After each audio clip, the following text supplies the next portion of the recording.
Hey guys, good morning and welcome to another episode of Motorcyclist MC Commute. You guys know the deal. Today we're going to be riding to the motorcyclist office in Southern California on Yamaha's 2019 YZF-R6. This episode of MC Commute is brought to you by Speed and Strength.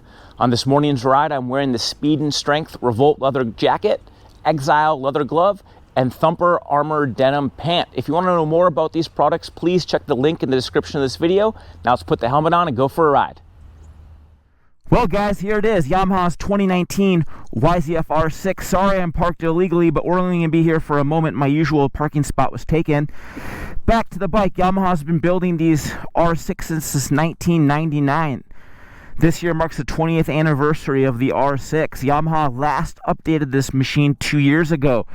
They put on new, more slippery bodywork, bigger brake rotors, a bigger front master cylinder, traction control, ABS, new suspension.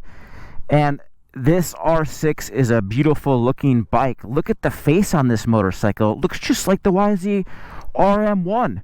Look at the gills on the aluminum tank. That's 2.5 pounds lighter than the steel one that it had before.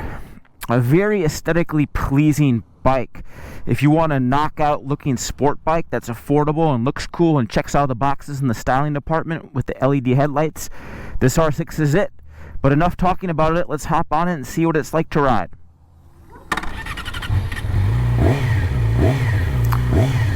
What do you guys think of the sound? Sounds pretty good, right? Here we go.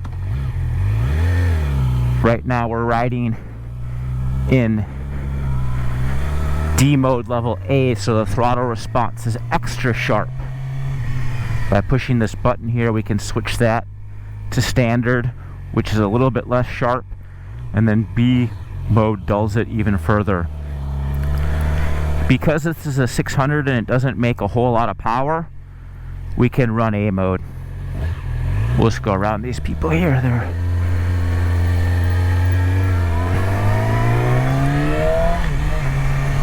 sitting on this bike. The ergonomics are not that much different than what the R6 has always been, which is small, compact, track focused, a little bit more aggressive riding position than a normal street bike, but not crazy. There are definitely sport bikes out there that are much more unaccommodating to ride. I'm 6 foot tall, so it's always a little bit difficult to ply your body on these small-ish 600 sport bikes, but it's still okay. The rear sets are a little bit far back, a little bit low. Hand clip-ons are too, but it's not crazy. Definitely a riding position that I could live with. Really appreciate how Yamaha fit a taller windscreen on this bike for the 2017 model year. That was a big improvement, especially for a tall guy. You know, whether you ride on the street or track, that taller windscreen's just going to do a better job of flowing air over you, make you have a little bit more comfortable ride.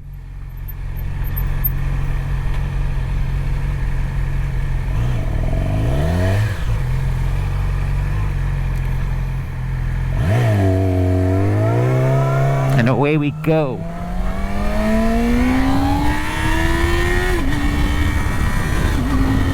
.599 cc's of inline-four Yamaha power. Now, the engine in this motorcycle is pretty old. Can't lie about that.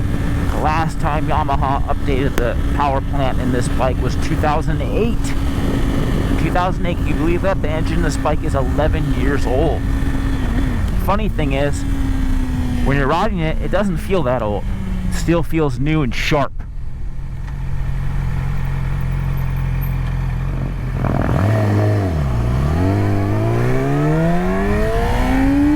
This engine still feels new and sharp. Look at that tachometer. It says it redlines over 16,000 RPM. But it doesn't. It actually redlines just shy of that, right around 15,800 RPM. This engine puts out right around 101, 102, 105 horsepower. Depends what dyno you dyno it on. So right around 102 horsepower. Nothing to really write home about in the power department in terms of peak numbers, yet it's still a zippy motorcycle. And more than just being zippy, the exhilaration factor, the thrill factor you have when you ride this thing is just off the charts.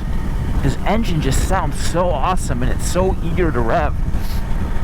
These small displacement, small bore 600cc sport bikes, they love RPM, where leader bikes have a lot of torque and a lot of mid-range and low-end power. These bikes are all about revving high, revving fast, similar to almost like a two-stroke dirt bike. You're just revving the bejesus out of these things all the time to really get them to accelerate optimally. And when you do that, it's a heck of a lot of fun working the 6-speed gearbox, working the throttle, keeping her pinned, listening to that 600cc i4 just scream. Whoa. And she's got the beams, look, just comes up, no problem. This motorcycle is fitted with traction control. Yamaha added that feature for 2017. The only caveat is the traction control system is more of a rudimentary system. It doesn't have an IMU. It's based off Yamaha's, at the time, very good system, the 2012 R1 system. So it's got wheel speed sensors, the crunch data, but we just did a wheelie back there because it doesn't have any wheelie control functionality, and that's okay. To be honest, the engine in this bike makes such a meager amount of outright power that you really almost don't even need traction control. But it's still nice that Yamaha fitted it, especially for street riders who are riding in inclement weather.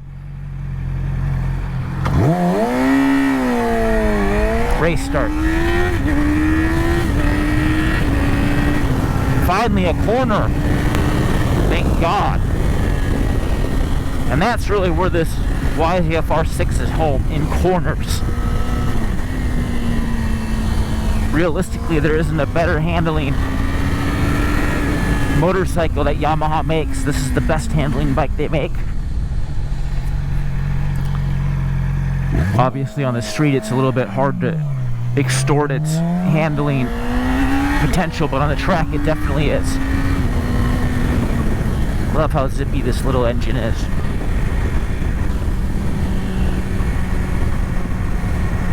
We talked about the more limited engine torque from the smaller displacement engine. Yet for a 600, for a motorcycle in this class, it actually makes pretty good low-end and mid-range torque. Yamaha fitted a YCC-I. It's their variable intake funnel system. They did that back in 2008, I believe. And those funnels electronically move based on engine load. So at lower RPM, the intake funnels are a longer length, and that allows the engine to make a little bit extra torque. Then conversely, when you're at high RPMs, the intake's automatically lower, and that gives it more top end power. So we're riding on the rough stretch of road, and the suspension on this bike is definitely a little bit stiff compared to some of the other bikes we've ridden recently. But to be fair, the suspension on this bike really is set up for going fast at the racetrack. Hence the slight rough ride on the beat up pavement. Of course, this thing has three-way adjustable fork shock, so you can dial in the settings, take out some compression, take out some rebound. I rode this at the track recently, so the compression and rebound settings are all near maximum, just to slow down the pitch and movement of the chassis. But you have the ability to adjust it. You also have the ability to adjust the preload, give it a little bit more supple ride on the street.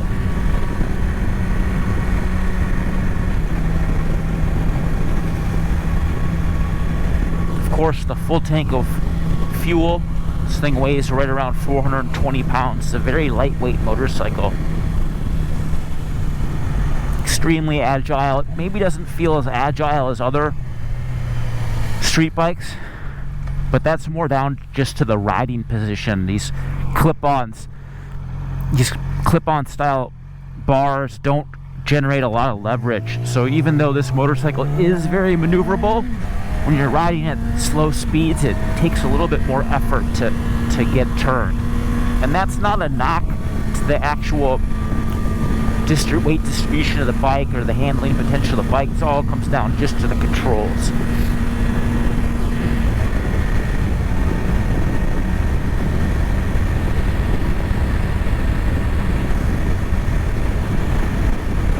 Mirrors give you a nice view of what's going on behind you. Engine doesn't buzz excessively. There's definitely some buzz there, but I wouldn't deem it unreasonable.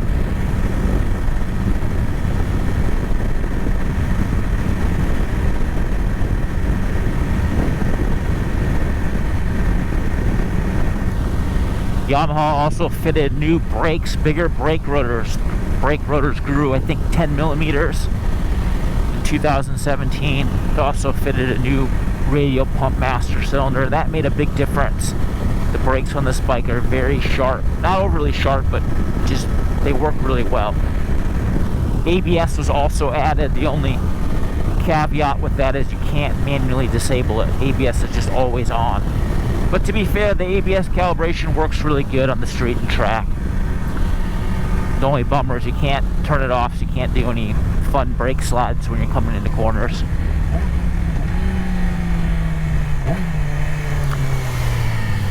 Manual actuated clutch, 6-speed transmission. Yamaha does offer a GYTR accessory electronic quick shifter with this bike for all of you guys who want to have the benefit of being able to change gears without the clutch. I like the dashboard on this bike. Yeah, it doesn't have the fancy full-color TFT display, but I like the analog tack. It gives like an old-school fun feel, and the LCD display to the right that flanks it actually works really well. The speedometer is very nice and large. Gear position indicator. You have multiple trips. Ooh, another corner.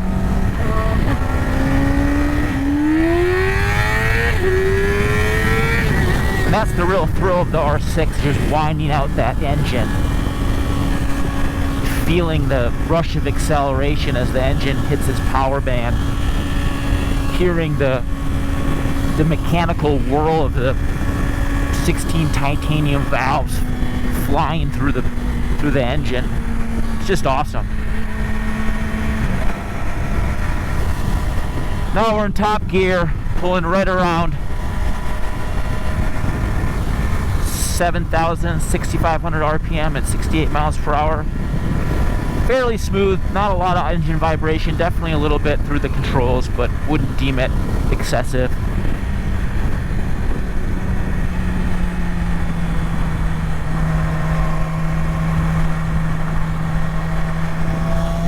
We'll just pass these slow pokes. And that's the good thing about riding a sport bike on the street, is just they're just so highly maneuverable.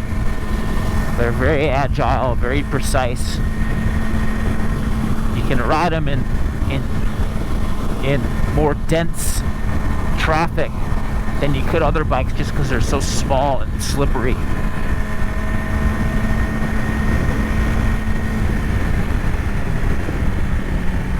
Again, we do feel some of that, some of the bumps, some of the rough stuff through the suspension, but you can always tune that out.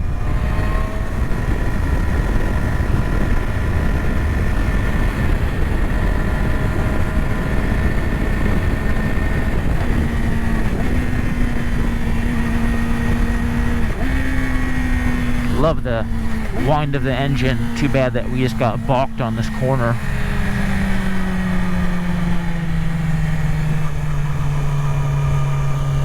Instant fuel mileage 31 miles to a gallon, average 22.6. Yes, that's a low average, but we just rode this bike at the track, so hence the low average MPG. Yes, a zippy little motorcycle from Yamaha.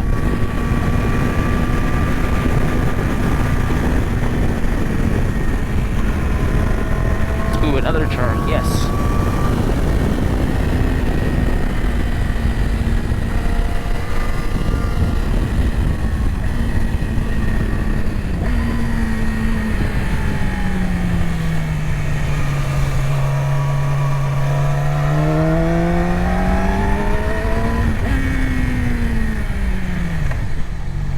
Very fun little bike from Yamaha.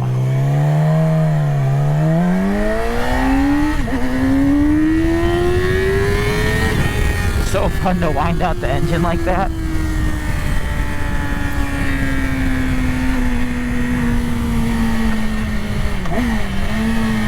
We've ridden this motorcycle a little bit after hours at dark, and the LED headlights do a magnificent job of lighting up the road.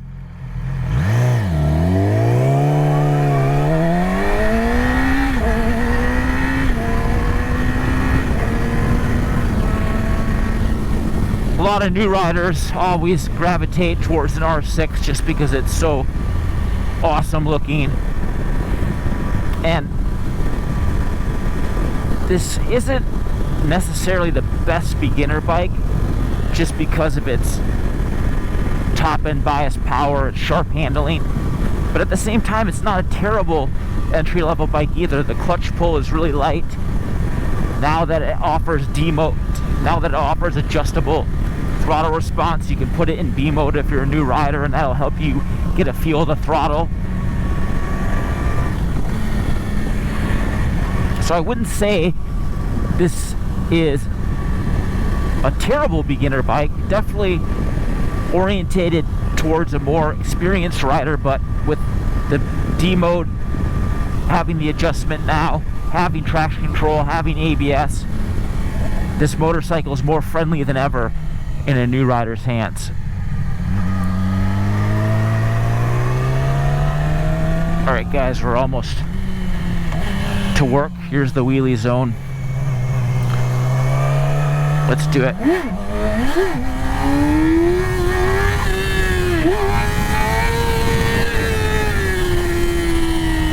Okay, wheelies, we could have done better if we would have maybe practiced one time. So, okay, wheelies out of this bike. Back it in, no backing in, we have ABS. Sorry for the crappy wheelie, guys. This bike does really better. It was just a user error at this point. Alright guys, we're approaching the motorcyclist office. And it was a fun ride on the R6, even though this bike is definitely more track focused than street. Still gets her done on the street. If you want to know more about this motorcycle, I encourage you to log on to motorcyclistonline.com. Check out some reviews they may have there. There you guys have it. A quick ride on Yamaha's 2019 YZF-R6. $12,200 for this motorcycle. Would I pony down the money for this machine? Absolutely I would. This motorcycle is fun. It's fast if you keep it on the pipe. It looks awesome. It's loaded with modern tech, and it's a really good motorcycle for riding at the track. The improvements Yamaha did for 2017 with the addition of the LED headlight, the more slippery bodywork, the adjustable D mode, traction control, ABS, it really makes it a more novice friendly bike too. So if I was going to be purchasing a motorcycle to do track days and just wail on the street on, and I wanted a bike that's super agile, looks super cool, I would absolutely buy this $12,200 YZF-R6. Alright guys, that's a wrap. We're not doing any Q&A today, unfortunately, on Instagram or Facebook, but we will for the next episode. Thank you for taking the time to watch this video, and we'll see you guys next time.